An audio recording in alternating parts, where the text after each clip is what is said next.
The autumn sun was setting as Colonel Thomas Rivera drove his black sedan down Pine Street. His military uniform was crisp, his medals shining under the fading light. He had just attended a ceremony honoring veterans at the City Hall, and now he was heading back to Fort Jameson, where he had served as a senior officer for the past 15 years. The radio played soft jazz as he stopped at a red light, his mind already on the stack of paperwork waiting on his desk. Behind him, blue and red lights suddenly flashed. Colonel Rivera checked his speedometer and frowned. He hadn't been speeding. Maybe a taillight was out. He signaled and pulled over to the side of the road, the gravel crunching beneath the tires of his car. Officer Raymond Klein watched the black sedan from his patrol car, running the license plate through the system. The car belonged to Thomas Rivera, no outstanding tickets, no criminal record. Still, something about the car made Klein suspicious. He'd been working this neighborhood for 8 years now, and he prided himself on knowing who belonged and who didn't. He grabbed his flashlight and approached the vehicle, his right hand resting on his holstered weapon. "License and registration," Officer Klein demanded, shining the flashlight directly into Colonel Rivera's face, temporarily blinding him. "Good evening, officer," Colonel Rivera said calmly, squinting against the harsh light. "May I ask why I've been pulled over?" "License and registration," Officer Klein repeated, his voice harder this time. "And keep your hands where I can see them." Colonel Rivera slowly reached for the glove compartment. "I'm just getting my registration, sir. My license is in my wallet." Officer Klein tensed, his hand now gripping his weapon. "Move slowly." "So." Colonel nodded and carefully retrieved his registration from the glove compartment, then reached for his wallet with deliberate movements. He handed both items to the officer, who snatched them from his hand. "I'm Colonel Thomas Rivera, United States Army," he explained, pointing to his uniform. "I'm returning to base after an official ceremony downtown." Officer Klein barely glanced at the ID. "Step out of the vehicle." Colonel Rivera blinked in surprise. "May I ask why, officer? I wasn't speeding and my car is in perfect working order." "Said step out of the vehicle," Officer Klein repeated, his tone leaving no room for argument. His hand was now fully on his weapon, fingers wrapping around the grip. Colonel Rivera recognized the escalating tension in the officer's voice. With 25 years of military experience, he'd been trained to defuse volatile situations. He raised his hand slightly to show he wasn't a threat. "I'm going to step out now, officer," he said clearly. "I'm unarmed and following your instructions." As Colonel Rivera stepped out, his military uniform was unmistakable in the glow of the streetlights. The 4 silver oak leaves on his shoulders gleamed, indicating his rank. The rows of medals and ribbons on his chest told the story of a lifetime of service to his country. Officer Klein's expression didn't change. "Turn around and place your hands on the vehicle." "Officer, I'd like to understand the reason for this stop," Colonel Rivera said, his voice steady but firm. "I believe I have that right." Something flickered in Officer Klein's eyes. "You people always think you have rights. Turn around now." The words hung in the air. Colonel Rivera felt a chill that had nothing to do with the evening breeze. He had heard those words before. "You people," whispered behind his back throughout his career, despite rising through the ranks and serving his country with distinction. "Officer Klein," he said, reading the nameplate on the officer's uniform. "I'm a senior military officer returning to base. I've shown you my identification. I'm respectfully asking for the reason for this stop." Officer Klein's face reddened. In one swift motion, he unholstered his weapon and pointed it at Colonel Rivera's chest. "I said turn around and put your hands on the vehicle. Do it now." A passing car slowed down, the driver watching the scene with wide eyes before speeding away. What the driver didn't know was that their car's dashboard camera had captured the entire confrontation. Colonel Rivera's heart pounded, but his military training kicked in.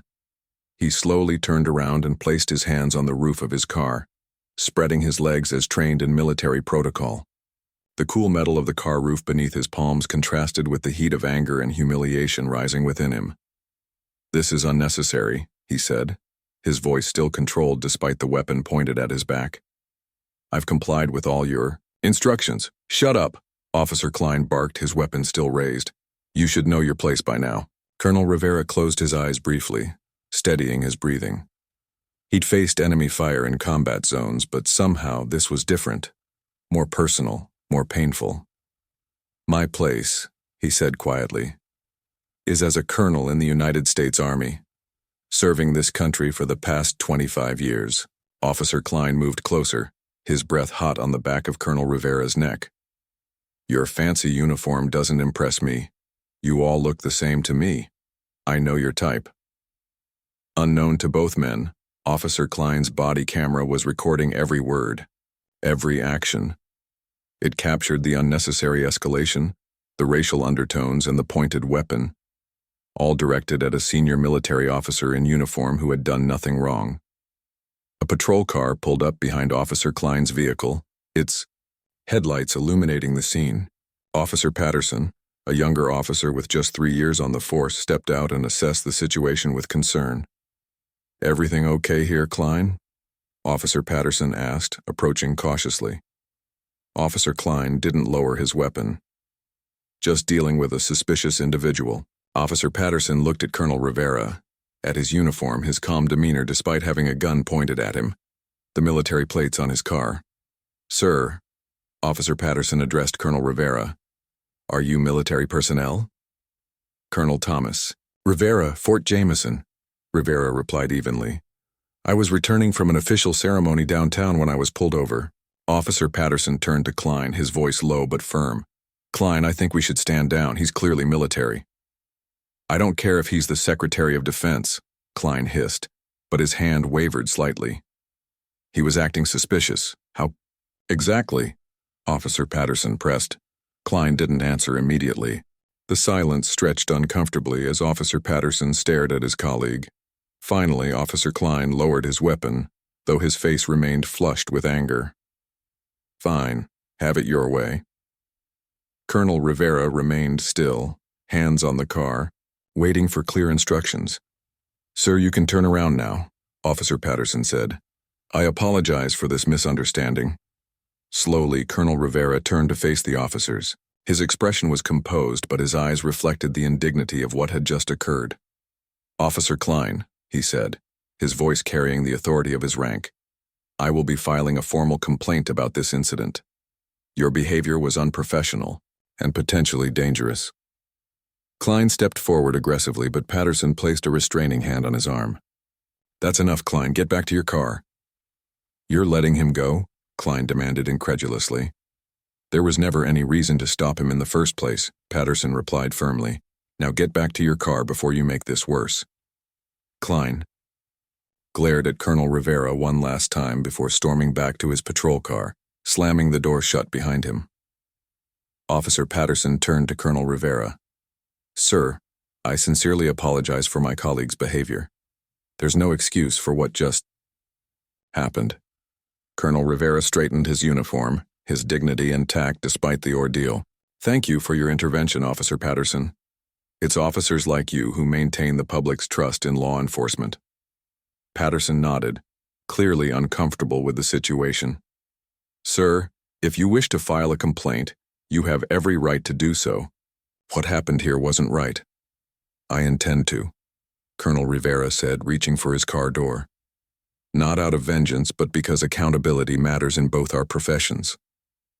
As he drove away, Colonel Rivera's hands trembled slightly on the steering wheel, the first visible sign of the stress and anger he had been controlling. In his rearview mirror, he could see Officer Patterson speaking into his radio, likely reporting the incident. Colonel Rivera took a deep breath. In 25 years of military service, he had faced discrimination before, but never so blatant, never so dangerous. He thought about younger soldiers under his command who might face similar situations without the protection of rank and position. His decision was made. This incident wouldn't be buried or forgotten. There would be accountability, not just for himself, but for everyone who had ever faced such treatment without having the power to speak up. As Fort Jameson appeared in the distance, its lights a welcome sight after the confrontation, Colonel Rivera rehearsed in his mind what he would tell his commanding officer. This wasn't just about one bad officer, it was about a system that needed to change. And perhaps, he thought as he approached the base gates, this unfortunate incident could be the catalyst for that change. The morning after the incident, Colonel Rivera sat in his office at Fort Jameson, a cup of coffee cooling beside his computer. He hadn't slept well. The memory of staring down the barrel of Officer Klein's gun kept jolting him awake throughout the night. His office door opened, and Captain Wilson, his aide for the past 3 years, entered with a concerned expression. "Morning, sir. You wanted to see me?" Captain Wilson asked, noticing the dark circles under his superior's eyes. Colonel Rivera nodded. "Close the door, please." Once the door clicked shut, Rivera recounted the events of the previous evening, his voice steady despite the lingering anger and humiliation. Captain Wilson's expression darkened as the story unfolded. "That's completely unacceptable, sir," Wilson said when Rivera finished. "Have you reported it yet?" "I'm about to call the police chief," Rivera replied. "But first I wanted your help with something." He turned his computer monitor toward Wilson. "I installed a dashboard camera in my car after my nephew had an accident last year. It recorded everything." On the screen was a video file. Colonel Rivera pressed play, and the events of the night before unfolded in stark clarity. The unnecessary stop, Officer Klein's aggressive behavior, the drawn weapon, all captured from an angle that showed both men clearly. Sir, this is serious," Wilson said, his voice dropping to a near whisper.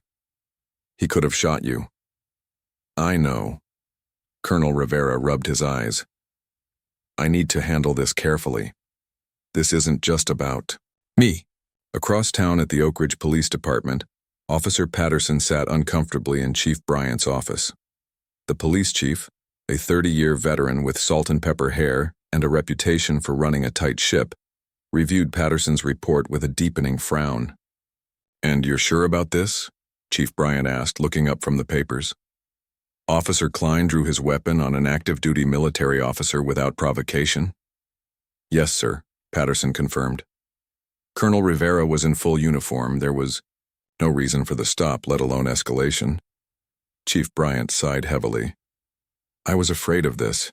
It's not the first complaint about Klein." He tapped a thick folder on his desk. "But it might be the most serious." Patterson shifted in his seat. "Chief, there's something else. My body camera was on and so was Klein's." The chief's expression hardened. "Get me that footage now." While Patterson went to retrieve the footage, Chief Bryant's phone rang.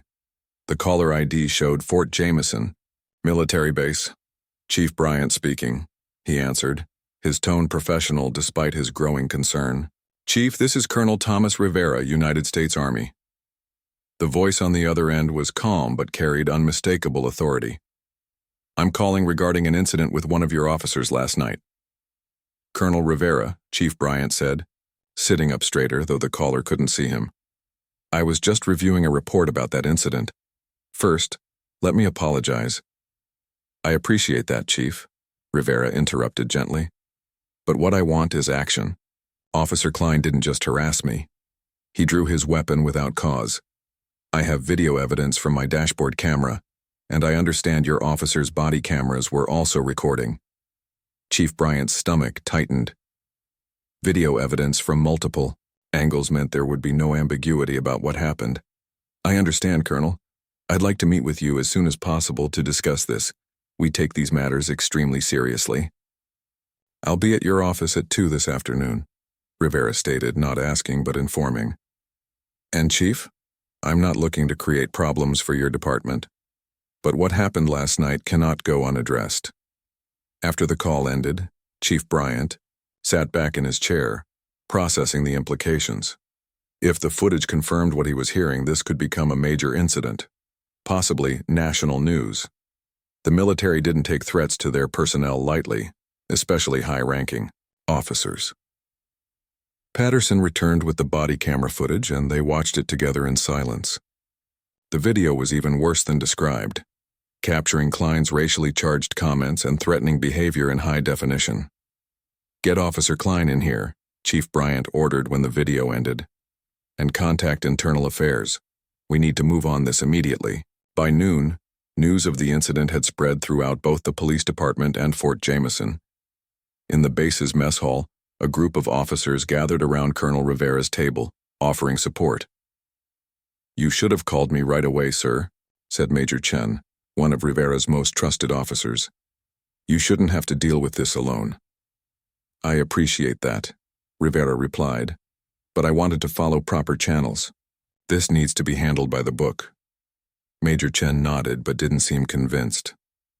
"The thing is, sir, what if that second officer hadn't shown up? What if Klein had—" He didn't finish the sentence, but everyone at the table understood the implication. "That's exactly why I'm pursuing this," Rivera said firmly. "Next time it might be a young soldier who doesn't have the protection of rank or a dashboard camera." At 1:55 p.m., Colonel Rivera, accompanied by Captain Wilson and a military lawyer named Lieutenant Colonel Garcia, walked into the Oak Ridge Police Department. The front desk officer recognized Rivera immediately from the morning briefing and quickly notified the chief. They were escorted to a conference room where Chief Bryant waited with the head of Internal Affairs, Captain Rodriguez, and the department's legal counsel. "Colonel Rivera," Chief Bryant began, extending his hand. "Thank you for coming. I want to assure you that we're taking this matter very seriously." Rivera shook his hand firmly. "I appreciate that, Chief. I've brought the video evidence I mentioned." For the next 20 minutes, they reviewed both Rivera's dashboard camera footage and the officer's body camera videos. The room grew increasingly tense as Officer Klein's actions played out on the screen. When the videos ended, Chief Bryant broke the uncomfortable silence. "Colonel Rivera, on behalf of the Oak Ridge Police Department, I want to formally apologize for Officer Klein's actions. They were completely unacceptable and do not represent our values or training." "I accept your apology, Chief," Rivera said, "but I'm more interested in what happens next." Captain Rodriguez from Internal Affairs leaned forward. "Officer Klein has been placed on administrative leave pending a full investigation. Based on what we've seen today, I expect that investigation to move quickly." "The police department's," lawyer added, "there are also potential criminal charges to consider. Brandishing a weapon without proper cause is a serious offense." Colonel Rivera nodded. "I understand the process will take time. What concerns me is that Officer Klein's record suggests this isn't an isolated incident." He placed a folder on the table. "My staff obtained public records of civilian complaints against Officer Klein. There's a pattern here that should have been addressed long ago." Chief Bryant's face reddened slightly as he glanced at the folder. "We'll be reviewing his entire service record as part of our investigation." "Good," Rivera said simply, "because this isn't just about me or Officer Klein. It's about trust between law enforcement and the community they serve, including military personnel." As they left the police station, local news crews had already gathered outside. Someone had leaked information about the incident, and the story was spreading. "Colonel Rivera, can you comment on what happened last night?" A reporter called out, pushing a microphone forward. Rivera paused, considering. He hadn't planned on making a public statement, but he recognized an opportunity to shape the narrative. "Last night I experienced something that too many people face. Being treated as a threat based solely on appearance," he said carefully. "What makes my case unusual isn't that it happened, but that I have the rank and resources to ensure it's addressed. I'm working with the Oak Ridge Police Department, which has promised a thorough investigation. That's all I can say for now." Back at Fort Jameson that evening, Rivera's phone rang constantly with calls from senior military officials, including his commanding general. "The Pentagon is aware of the situation," the general informed him. "They're monitoring it closely. You have the full support of the Army in this matter, Tom." Rivera thanked him but felt a heaviness in his chest. He hadn't wanted this level of attention. He'd simply wanted accountability. His wife called from their home in Washington, where she worked as a federal judge. "I saw the news, Thomas. Are you really okay?" "I'm fine," he assured her, though they both knew it wasn't entirely true. "Just doing what needs to be done." After they hung up, Rivera stood at his office window, watching young soldiers crossing the parade ground. Many of them came from backgrounds where interactions with police were already fraught with tension. They deserved better. Everyone did. His computer chimed with an incoming email. It was from Officer Patterson, the younger officer who had intervened the previous night. The message was brief but meaningful. Colonel Rivera, I wanted to reach out personally to apologize again for what happened. What Officer Klein did was wrong, and your handling of the situation showed remarkable composure and professionalism. I've provided my full statement to Internal Affairs, and will continue to speak the truth about what I witnessed. Respectfully, Officer David Patterson. Rivera read the email twice, then smiled slightly. In the midst of this troubling situation, it was a reminder that integrity could be found in unexpected places. The road ahead would be challenging, but meaningful change often was. Tomorrow would bring more meetings, more questions, and likely more media attention. But for tonight, Colonel Rivera finally felt ready to get some rest. The wheels of justice had begun to turn. 3 days after the incident, the story had spread far beyond Oak Ridge. National news outlets picked up the story, running headlines like "Military Colonel Threatened by Police Officer" and "Racial Profiling in Uniform, Army Officer's Ordeal." Social media buzzed with opinions, the dashboard camera footage having been leaked online despite the ongoing investigation. Colonel Rivera sat in his living room, watching the coverage with a frown. His wife, Judge Eleanor Rivera, sat beside him, her hand resting gently on his. "I never wanted this much attention," he said, muting the television as yet another news anchor began dissecting the footage. "I just wanted accountability." "Sometimes accountability requires attention," Eleanor replied, squeezing his hand. "People need to see what happened." The doorbell rang. Through the window they could see several news vans parked along their street. Reporters had been showing up since yesterday hoping for an interview. "I'll handle it," Eleanor said, standing up. Her years on the bench had given her a commanding presence that even the most persistent reporters respected. While she dealt with the press, Colonel Rivera's phone rang. It was Captain Rodriguez from Internal Affairs. "Colonel, we need to meet," Rodriguez said without preamble. "We've uncovered some concerning information in Officer Klein's record that you should be aware of." "I can be at the station in an hour," Rivera replied. At the Oak Ridge Police Department, the atmosphere was tense. Officers went about their duties with wary eyes, some supportive of the investigation, others resentful of the scrutiny now focused on the department. Captain Rodriguez led Colonel Rivera to a conference room where Chief Bryant and several other officials waited. "Thank you for coming, Colonel," Chief Bryant said, shaking his hand firmly. "We have some developments to share." Captain Rodriguez opened a thick folder. "We've completed our preliminary review of Officer Klein's service record.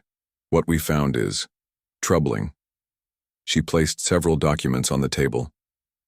In his 8 years with the department, Officer Klein has received 27 civilian complaints, 12 of which specifically mentioned racial bias or excessive force. None resulted in disciplinary action beyond verbal counseling. "How is that possible?" Rivera asked, scanning the documents. "The previous administration had a different approach to officer discipline," Chief Bryant said carefully. "I took over as chief just 14 months ago. Since then, we've been working to improve accountability, but clearly we missed the severity of Officer Klein's pattern." Rodriguez continued. "We also interviewed Officer Patterson and 5 other officers who have worked closely with Klein. Several reported concerning behavior and comments, but most felt uncomfortable filing formal reports." "A blue wall of silence," Eleanor murmured. She had seen similar patterns in cases that came before her court. "Essentially, yes," Bryant admitted. "It's a culture we're trying to change." Rodriguez slid another document forward. "This is particularly relevant to your case, Colonel. 3 months ago, Klein was involved in a similar incident with a Navy petty officer. The sailor filed a complaint, but it was handled at the lowest level and dismissed due to lack of evidence since there was no video." Colonel Rivera felt a cold anger settling in his chest. "So if I hadn't had a dashboard camera, your complaint might have been similarly dismissed," Rodriguez finished honestly. "The body cameras provided additional evidence, but officers can sometimes claim equipment malfunction." Chief Bryant leaned forward. "Colonel, I want to be completely transparent with you. The Internal Affairs investigation is recommending termination of Officer Klein's employment with our department. Additionally, we're reviewing all previous complaints against him and reopening several cases that appear to have been improperly closed. Rivera nodded slowly. And criminal charges? The district attorney's office is reviewing the evidence, Bryant replied. They're considering charges of aggravated assault, official misconduct, and civil rights violations. As they continued discussing the case, a commotion erupted outside. Through the conference room window, they could see a group of protesters gathering in front of the police station, many carrying signs with slogans like "Justice for Colonel Rivera" and "End Police Racism Now." That's the third demonstration this week, Chief Bryant sighed. The community is angry, and honestly, I don't blame them. Neither do I, Rivera said quietly, watching as the crowd grew larger. Meanwhile, across town at a small apartment complex, Officer Raymond Klein sat alone, surrounded by empty bottles. The television played the news coverage of his case on repeat, his own face staring back at him from the screen alongside his body camera footage. His phone rang again, another reporter looking for comment, but he ignored it as he had ignored the last dozen calls. A knock at the door startled him. Looking through the peephole, he saw his union representative, Frank Donnelly. "Open up, Ray," Donnelly called through the door. "We need to talk." Klein reluctantly opened the door. Donnelly entered, wrinkling his nose at the state of the apartment. "Jesus, Ray, pull yourself together," he said, clearing beer bottles from the couch so he could sit down. "What's the point?" Klein muttered. "They've already decided I'm guilty. The military's involved, the media's crucifying me, and the chief threw me under the bus the first chance he got." Donnelly frowned. "Look, I'm here as your union rep, but I need to be straight with you. The video is bad, Ray. Really bad. Internal Affairs has recommended termination, and the DA is considering criminal charges. It was a routine traffic stop. That guy was acting suspicious. He was a full colonel in uniform driving home from an official event," Donnelly interrupted sharply. "And you pulled your weapon on him while making comments that were clearly racially motivated. The dashboard camera caught everything, and your body cam backs it up. There's no defending this." Klein slumped in his chair. "So what am I supposed to do?" "The union will ensure you get a fair hearing, but I'm advising you to consider resigning before the termination goes through. It might help mitigate the damage to your record and pension." Donnelly paused. "And Ray, you might want to consider getting some help. This isn't the first complaint against you, and there's a pattern that suggests some deeper issues." After Donnelly left, Klein stared at his reflection in the dark television screen, barely recognizing the man looking back at him. Back at Fort Jameson, Colonel Rivera met with his commanding officer, General Harrington, a stern but fair leader with 40 years of military service. "The Secretary of the Army called me personally about your case," Harrington informed him. "This has reached the highest levels." Rivera nodded. "I understand, sir. I never intended for this to become so public." "Sometimes these things take on a life of their own," the general replied. "But maybe that's not entirely bad. The Army has been working to improve relationships with local law enforcement around our bases for years. This incident, unfortunate as it is, might help push those efforts forward. That's my hope, sir, that some good can come from this." General Harrington studied him carefully. "The media wants an interview with you. So far, you've declined all requests. May I ask why?" Rivera considered the question. "I don't want to inflame the situation further, sir. My goal isn't to damage the police department or turn this into a bigger spectacle." "Admirable," Harrington nodded. "But there's also value in controlling the narrative. People are looking to you for leadership on this issue. A thoughtful interview might help channel the public response in a productive direction." Rivera promised to consider it. As he left the general's office, his phone buzzed with a text message from an unknown number. It read, "Colonel, this is Michael Taylor, the Navy petty officer who filed a complaint against Officer Klein 3 months ago. I heard about what happened to you. If you're willing to talk, I think I can help." That evening, Rivera met Taylor at a quiet coffee shop off base. The young sailor was nervous but determined. "He did almost exactly the same thing to me," Taylor explained, showing Rivera a copy of his complaint. Pulled me over for no reason, got aggressive when he saw my military ID, made racial comments. But when I filed the complaint, they said it was my word against his. No video, no witnesses, so nothing happened. Would you be willing to come forward now? Rivera asked. With your case and mine together, it establishes a clear pattern. Taylor hesitated. I'm just a petty officer. I don't have your rank or influence. What if there's backlash? I understand your concern, Rivera said gently. But I promise you won't be standing alone. The military takes care of its own. The next morning, Colonel Rivera made 2 important calls. The first was to a respected national news program, agreeing to an interview on the condition that it focus on systemic issues rather than personal attacks. The second was to Captain Rodriguez, informing her about Petty Officer Taylor and his willingness to come forward. By that afternoon, the police department's investigation had expanded significantly. 3 more military personnel came forward with similar stories about Officer Klein after hearing about Taylor joining the case. Community activists organized a peaceful march that brought together military families, local residents, and even several Oak Ridge police officers who walked in uniform to show solidarity. As Colonel Rivera prepared for his interview the next day, he reflected on how quickly events had moved. What began as a terrifying personal encounter had evolved into something much larger, a potential turning point for the relationship between law enforcement and the communities they served, including military personnel. His wife found him in their home office reviewing notes. Are you ready for tomorrow? She asked, settling into the chair across from him. As ready as I'll ever be, he replied.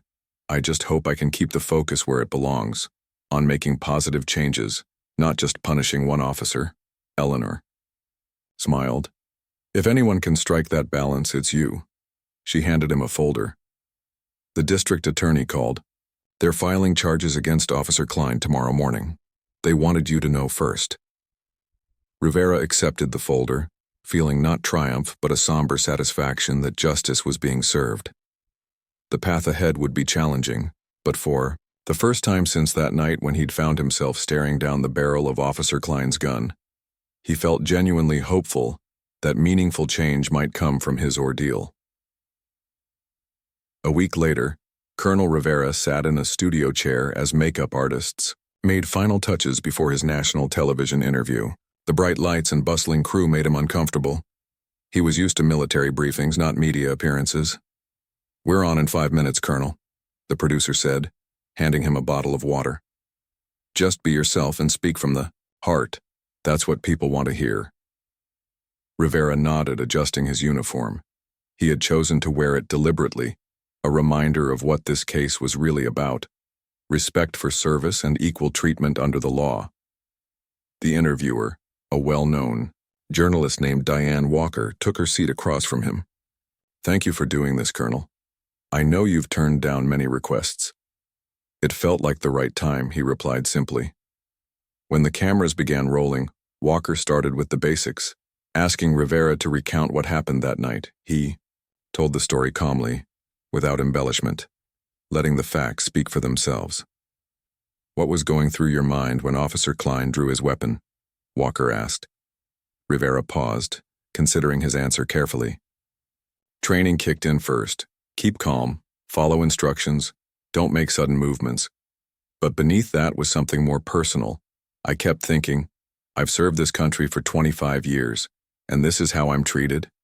You could have used your rank and position to demand special treatment, Walker observed. But according to the reports, you remained respectful throughout the encounter. The uniform doesn't entitle me to special treatment, Rivera replied firmly. But it shouldn't make me a target either. No one, military or civilian, should face what I faced that night. The interview shifted to the broader implications. Since your story became public, several other military personnel have come forward with similar experiences. Did that surprise you? Unfortunately, no, Rivera said. What happened to me wasn't an isolated incident. What's unusual is that I had video evidence and the rank to ensure it was taken seriously. The police department announced this morning that Officer Klein has been officially terminated. Criminal charges have also been filed. Is that the outcome you wanted? Rivera leaned forward slightly. What I want is change. Officer Klein's actions that night were wrong, and there should be consequences. But this case is about something bigger than one officer or one incident. It's about addressing patterns of behavior and building trust between law enforcement and the communities they serve, including military communities. As the interview continued, Rivera was careful to balance accountability with compassion, never demonizing the entire police department while still insisting on justice. When asked about the protests his case had sparked, he emphasized the importance of peaceful advocacy for change. The worst outcome would be if this incident created deeper divisions, he said. The best outcome would be if it leads to meaningful reforms and better understanding on all sides. When the camera stopped rolling, Walker shook his hand. That was powerful, Colonel. Thank you for your thoughtfulness. As Rivera left the studio, his phone buzzed with messages. The interview had aired live, and reactions were pouring in from fellow officers, community leaders, and even the Secretary of Defense, who praised his balanced approach. Across town in the district attorney's office, Assistant DA Philip Nguyen reviewed the criminal complaint against former officer Raymond Klein. The charges were serious: aggravated assault, official misconduct, and civil rights violations. If convicted, Klein could face years in prison. Are we sure we can make this stick? Asked his colleague, Lauren Reeves. Police officers rarely face conviction, even with strong evidence. This case is different, Nguyen replied, tapping the video evidence files on his desk. Multiple camera angles, a pattern of similar incidents, and clear violations of department policy. Plus, the victim is a decorated military officer with an impeccable record. If we can't win this one, we can't win any of them. The door opened and District Attorney Victor Castillo entered. I just watched Colonel Rivera's interview. He's an impressive man. He is, Nguyen agreed. Have you made a decision about the plea deal? Castillo nodded. We're offering reduced charges if Klein agrees to surrender his law enforcement certification permanently and complete bias training. But he needs to accept responsibility. No reduced sentence without a public acknowledgement of wrongdoing, at IAM. The police department, Chief Bryant called an all-hands meeting. Officers filled the briefing room, the atmosphere tense and expectant. By now, you've all heard that Officer Klein has been terminated, Bryant began. This was not a decision made lightly, but it was the only appropriate response to his actions. Some officers nodded in agreement. Others looked down, uncomfortable. But this isn't just about one officer, Bryant continued. This incident has forced us to confront some uncomfortable truths about our department. The internal review revealed systemic failures in how we handle complaints, especially those involving potential bias. He unveiled a large poster board showing a new set of department policies. Effective immediately, we're implementing these changes. First, all complaints alleging bias or excessive force will be reviewed by a special committee that includes civilian oversight. Second, we're revising our early warning system to identify problematic behavior before it escalates.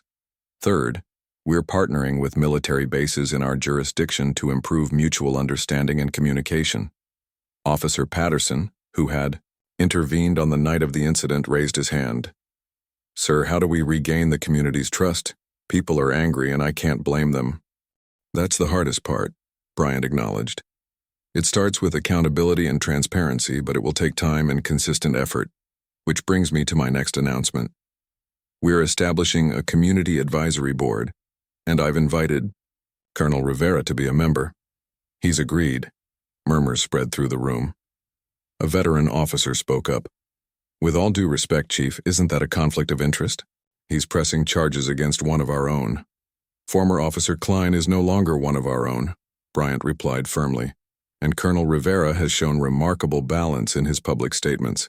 He hasn't attacked our department as a whole, despite having every reason to be angry.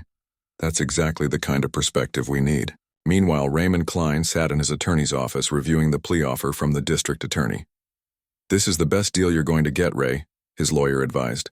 With the evidence they have, a trial would be disastrous. Klein stared at the document, his face pale. Surrender my certification? That means I can never work in law enforcement again anywhere in the country. That's right, his attorney confirmed. But it could keep you out of prison. The alternative is risking up to 10 years if convicted on all counts. Klein ran his hands through his unkempt hair. The past 2 weeks had shattered his life. His wife had taken their children to her mother's house. Former colleagues crossed the street to avoid him. The pension he'd counted on was now in jeopardy. What about my family? How am I supposed to support them if I can't work in law enforcement? It's all I know. His attorney's expression softened slightly. The plea deal requires you to complete bias training and community service. It might be a chance to reflect and rebuild, Ray, to figure out why this happened and make sure it never happens again. Klein thought about the night he'd pulled over Colonel Rivera. In his mind, it had been a routine stop that escalated because the driver was uncooperative. But watching the videos, really watching them, he'd been forced to confront a different reality. His words, his actions, his immediate assumptions. I'll take the deal, he said finally. But I want to add something. I want to write a letter to Colonel Rivera. 2 days later, Colonel Rivera received an envelope delivered to his office at Fort Jameson. Inside was a handwritten letter from Raymond Klein, along with court documents showing he had accepted the plea deal. Rivera read the letter slowly, his expression thoughtful. Klein had apologized, not with excuses, but with a painful honesty about his own prejudices and failures. He didn't ask for forgiveness but acknowledged the harm he'd caused and the changes he needed to make. That evening, Rivera met with the newly formed Military Police Liaison Committee in the community center. The room was filled with an unlikely mix of people: police officers, military personnel of various ranks, community activists, and local government officials. I received a letter from former Officer Klein today, Rivera told the group once the meeting was underway. He's accepted responsibility for his actions and the consequences that come with them. Do you forgive him? Asked a young lieutenant from the base. Rivera considered the question. Forgiveness is personal, and it takes time. What matters more is that we use this moment to create lasting change. Justice isn't just about punishment. It's about making things better for those who come after us. The discussion turned to practical steps: joint training between police and military personnel, community outreach programs, transparent complaint procedures. People who might never have spoken to each other were now working together, finding common ground in their shared commitment to improvement. As the meeting wrapped up, Chief Bryant approached Rivera. We're holding a press conference tomorrow to announce the department reforms. Would you be willing to stand with us? It would send a powerful message of unity. Rivera nodded. I'll be there. Later, driving home, Rivera reflected on how much had changed in 2 short weeks. The incident that could have ended his life had instead become a catalyst for change. The road ahead would be long and undoubtedly challenging. Real change always was. But for the first time, he felt like they were moving in the right direction. His phone rang through the car's speaker system. It was Captain Wilson from the base. Sir, you won't believe this. After your interview aired, 5 more military bases across the country reached out. They want to implement similar liaison programs with their local police departments. They're asking if you'd consult on the process. Rivera smiled slightly. Sometimes, one person standing up could create ripples far beyond what they imagined possible. Tell them I'd be honored to help. 6 months after the incident, Colonel Rivera stood at a podium in the Oak Ridge City Hall. Behind him sat an unlikely alliance: police officers, military personnel, community leaders, and ordinary citizens who had worked tirelessly to transform a moment of injustice into lasting change. Today marks an important milestone, Rivera began, his voice carrying through the packed chamber. 6 months ago, I was pulled over and faced a gun for no reason except how I looked. Today, we're launching programs that will ensure that kind of incident becomes increasingly rare. He gestured to the diverse group behind him. None of us could have created these changes alone. It took all of us working together, sometimes arguing, sometimes compromising, but always focused on making things better. The audience applauded as Rivera unveiled the new initiatives: a comprehensive bias training program for police that had been developed with input from military diversity experts, a civilian oversight committee with real authority to review complaints, and most significantly, a first-of-its-kind military-police alliance that would serve as a model for other communities across the country. Chief Bryant stepped up to the podium next. He looked different than he had 6 months ago, more humble, more determined. When this incident first came to light, my immediate concern was damage control, he admitted frankly. I was worried about lawsuits, media coverage, and the reputation of my department. But Colonel Rivera challenged me to think bigger, to see this not as a problem to manage but as an opportunity to transform. He outlined the changes within the police department. 12 officers with troubling complaint records had been placed on improvement plans or had chosen to leave. New recruitment efforts had brought in a more diverse group of cadets. Every officer had completed enhanced training on bias awareness and de-escalation techniques. Our use of force incidents are down 40%, Bryant reported proudly. Civilian complaints have decreased by nearly a third. And perhaps most tellingly, more people from minority communities are applying to join our force. They're beginning to see us as partners, not threats. After the ceremony, Rivera mingled with attendees in the reception area. A young police officer approached him nervously. "Colonel Rivera, I just wanted to thank you.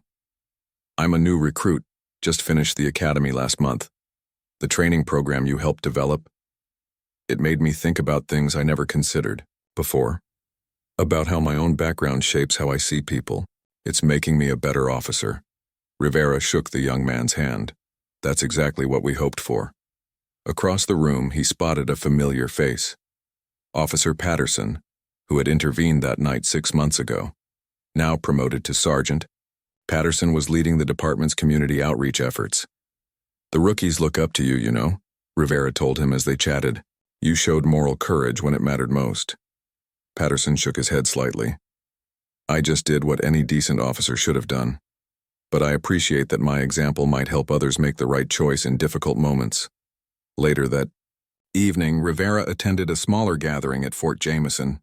The base had undergone its own transformation, establishing regular dialogues with local law enforcement and creating resources for military personnel who experienced discrimination in the surrounding communities. Major Chen, who had been one of Rivera's strongest supporters throughout the ordeal, raised a glass in toast to Colonel Rivera, who turned a personal injustice into a movement for change.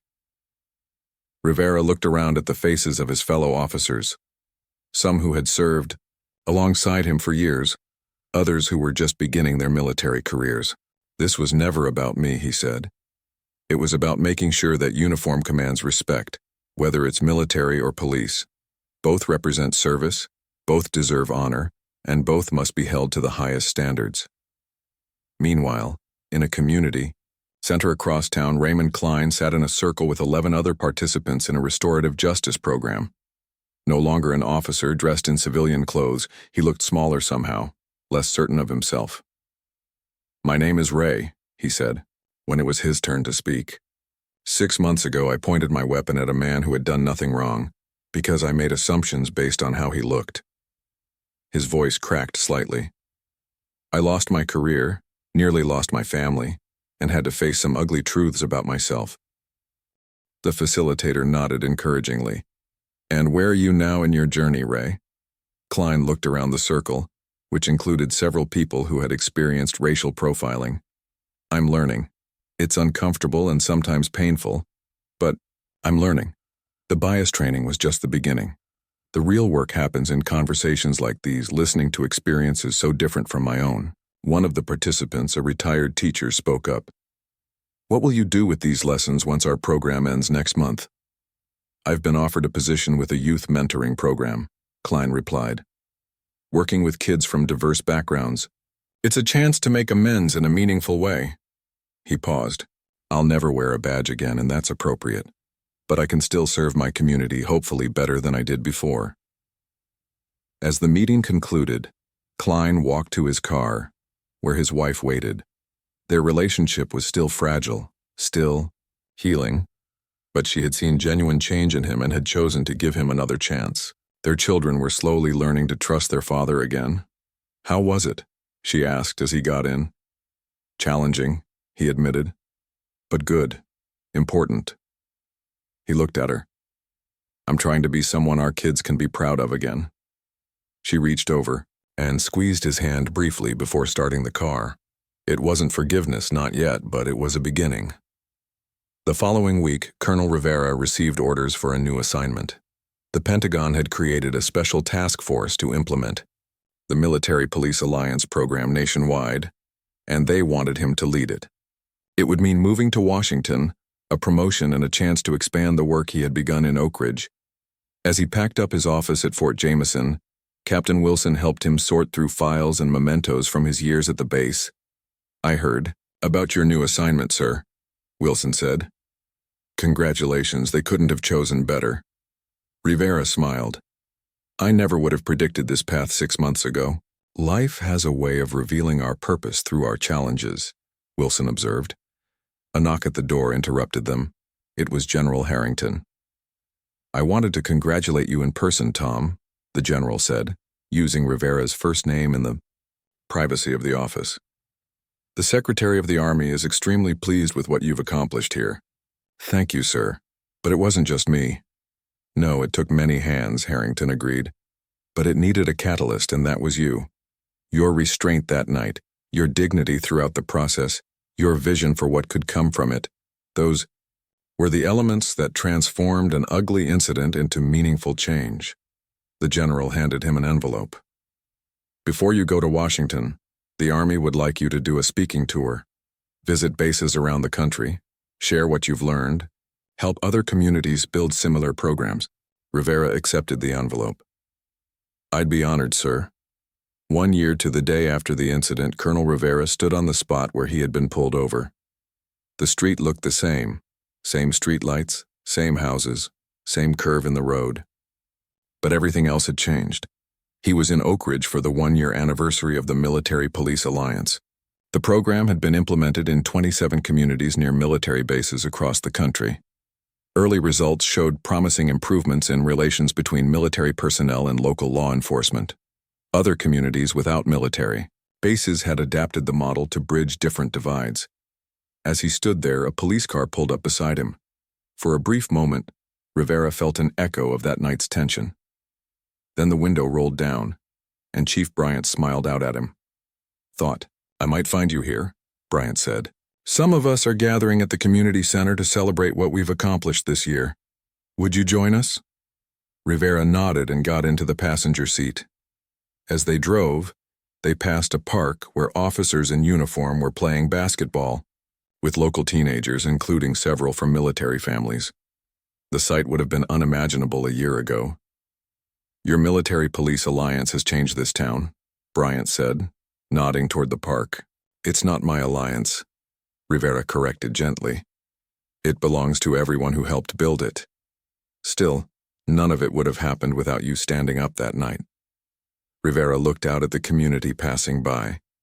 The streets he'd once feared. To drive on now felt like a second home. "Sometimes the hardest moments lead to the most necessary changes," he said.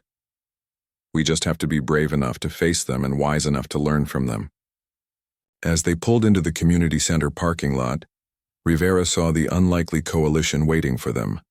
Police officers, military personnel, community activists, and ordinary citizens who had worked together to transform their community. Former adversaries who now called each other friends. People who had learned to see beyond uniforms and appearances to the humanity beneath. The path hadn't been easy, and the work wasn't finished. Real change never was quick or simple.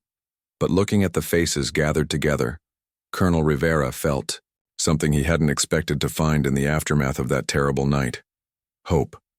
Not just for this community, but for all the others following in their footsteps. One moment of injustice had sparked a movement for justice. One act of bias had launched a crusade against bias.